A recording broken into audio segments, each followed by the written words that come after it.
K N. ബാലഗോപാലിന്റെ അഞ്ചാമത്തെ budget ഇന്ന് നിയമസഭയിൽ അവതരിപ്പിച്ചു. സംസ്ഥാന ബഡ്ജറ്റ് വെറും പൊള്ളയായ ബഡ്ജറ്റ് എന്ന് പ്രതിപക്ഷ നേതാവ് വി.ഡി. സതീശൻ പറഞ്ഞു. സംസ്ഥാനത്തിന്റെ താൽപര്യങ്ങളെ മുൻനിർത്തിയുള്ള ഒരു ബഡ്ജറ്റ് അല്ല ധനമന്ത്രി ഇന്ന് സഭയിൽ അവതരിപ്പിച്ചത് എന്നാണ് പ്രതിപക്ഷത്തിന്റെ പൊതുവിലുള്ള നിരീക്ഷണം.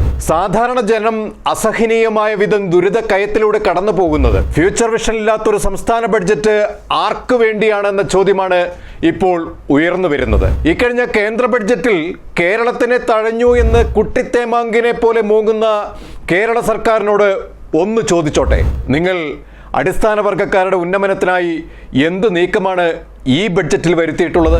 ബീഹാറിന് വാരിക്കോരി കൊടുത്തു എന്ന് കേന്ദ്രത്തിനെ പരിഹസിക്കുന്നവർ കേരള ബഡ്ജറ്റിൽ എന്തേ ജനഹിതമായ ഒരു പദ്ധതികളും ഊന്നൽ കൊടുത്തില്ല? കേന്ദ്ര ബഡ്ജറ്റ് ബീഹാറിന് കുടഞ്ഞിട്ടതുപോലെ കേരള ബഡ്ജറ്റ് കൊല്ലത്തിന് നീക്കിവെച്ചപ്പോൾ കേന്ദ്രത്തെക്കാൾ എന്ത് നീക്കമാണ് കെ.എൻ. ബാലഗോപാൽ നടത്തിയത്? കഴിഞ്ഞ കൊല്ലം നീണ്ടകരയിലുണ്ടായ മത്സ്യചാകരയേക്കാൾ വലിയ ചാകരയാണ് സ്വന്തം ജില്ലയായ കൊല്ലത്തിന് ബാലഗോപാൽ നൽകിയിരിക്കുന്നത്. പ്ലാൻ ബിയിൽ മാജിക്കുമായി വരുന്നു എന്ന ഗിമ്മിക്ക് പ്രസ്താവനയിൽ വെട്ടിക്കുറക്കലും ജനദ്രോഹവുമായ നീക്കമാണെന്ന് തെളിയുകയാണ്. ഈ തദ്ദേശ തെരഞ്ഞെടുപ്പ് അടുത്തു വരുന്ന സാഹചര്യത്തിൽ അധികാരത്തിൽ നിന്നും ഇറങ്ങിപ്പോകുമ്പോൾ LDF കേരളത്തിന് മേൽ ഒരു വൻ ആഘാതമേൽപ്പിച്ചുകൊണ്ടായിരിക്കും ഇറങ്ങിപ്പോകുക. ട്രഷറി കാലിയാക്കി കടന്നു പോകുന്ന ഒരു സർക്കാർ എന്ന് നാളെ ചരിത്രത്താളുകളിൽ രേഖപ്പെടുത്തും. വിലക്കയറ്റവും പണപ്പെരുപ്പവും കാരണം ഗതികേടിൽ കൂടി തങ്ങളുടെ ദൈനംദിന ജീവിതം മുന്നോട്ട് കൊണ്ടുപോകുന്ന കേരള ജനതയെ വീണ്ടും ഊറ്റിപ്പിഴിയുന്ന നിർദ്ദേശമാണ് ഈ ബഡ്ജറ്റിൽ കാണുന്നത്. ഭൂനികുതി 50% കുത്തനെ വർദ്ധിപ്പിച്ചു. ക്ഷേമ പെൻഷൻ ഇപ്പോൾ 1600 നിന്നും 200 രൂപയുടെ വർധനവുണ്ടാകുമെന്ന് ധനമന്ത്രി മുൻപ് പറഞ്ഞിരുന്നു. ഇപ്പോൾ അതിനും വർധനവില്ല. അടിസ്ഥാന നികുതി ഏറ്റവും കുറഞ്ഞ സ്ലാബ് നിരക്കായ ഒരാറിന് 5 രൂപ എന്നുള്ളത് 7.5 രൂപയായി മാറും. ഉയർന്ന സ്ലാബ് നിരക്കായ ഒരാറിന് 30 രൂപ എന്നുള്ളത് 45 രൂപയായി മാറും. കോടതി വ്യവഹാര ഫീസും വർദ്ധിപ്പിച്ചു. ടൂറിസ്റ്റ് ബസ് നിരക്ക് വർദ്ധിപ്പിക്കും. കോൺട്രാക്ട് കാരേജ് നികുതി വർദ്ധിക്കും. 15 വർഷം കഴിഞ്ഞ വാഹനങ്ങൾക്ക് 50% നികുതി വർധനവാണ് വരാൻ പോകുന്നത്. അതുമൂലം വാഹനങ്ങൾക്ക് ഒക്കെ വിലയും കൂടും.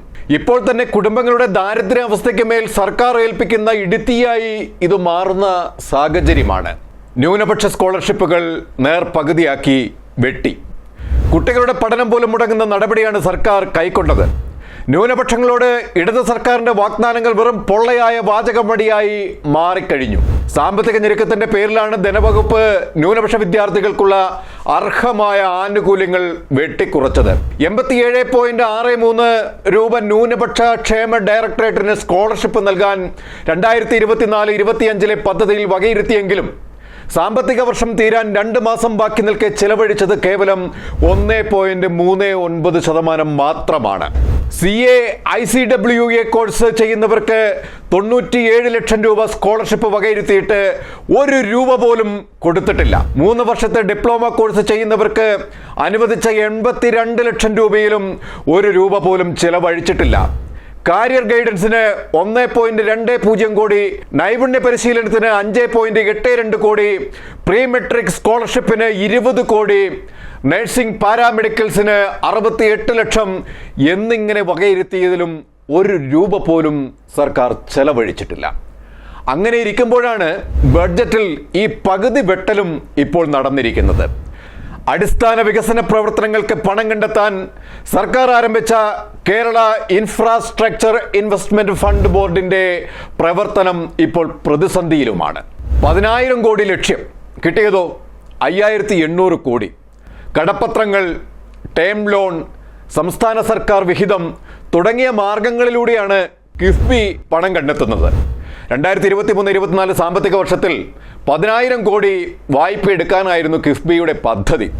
പക്ഷേ ലഭിച്ചതോ 5,80,386 കോടി രൂപയാണെന്ന് വാർഷിക റിപ്പോർട്ടിൽ പറയുന്നുണ്ട്. ബജറ്റിന് പുറത്ത് കടമെടുക്കുന്നതിന് വേണ്ടി രൂപീകരിച്ച കിഫ്ബി സംസ്ഥാനത്തിന് ബാധ്യതയാകുമെന്ന് പ്രതിപക്ഷം നിരവധി തവണ പറഞ്ഞതാണ്. വൻകിട പദ്ധതികളുടെ നടത്തിപ്പിനായി വിഭാവനം ചെയ്ത കിഫ്ബി പക്ഷേ പൊതുമരാമത്ത് വകുപ്പ് ചെയ്തുകൊണ്ടിരിക്കുന്ന സാധാരണ പ്രവൃത്തികളാണ് ഇപ്പോൾ നടത്തിക്കൊണ്ടിരിക്കുന്നത്. സംസ്ഥാനത്ത് സഞ്ചിത നിധിയിൽ നിന്നാണ് കിഫ്ബിക്ക് പണം നൽകുന്നത്. അതുകൊണ്ട് തന്നെ ജനങ്ങളുടെ നികുതി പണം ഉപയോഗിച്ച് പണിയുന്ന റോഡുകൾക്കും പാലങ്ങൾക്കും യൂസർ ഫീ എന്ന ഓമന പേരിൽ ടോൾ ചുമത്തുന്നത് ജനങ്ങളോടുള്ള വഞ്ചനയും നീതികേടുമാണെന്ന് വി.ഡി. സതീശൻ അഭിപ്രായപ്പെടുന്നുണ്ട്. സംസ്ഥാനത്തെ ഗ്രാമീണ റോഡുകളുടെ അവസ്ഥ വളരെ പരിതാപകരമായി നിലനിൽക്കുകയാണ്.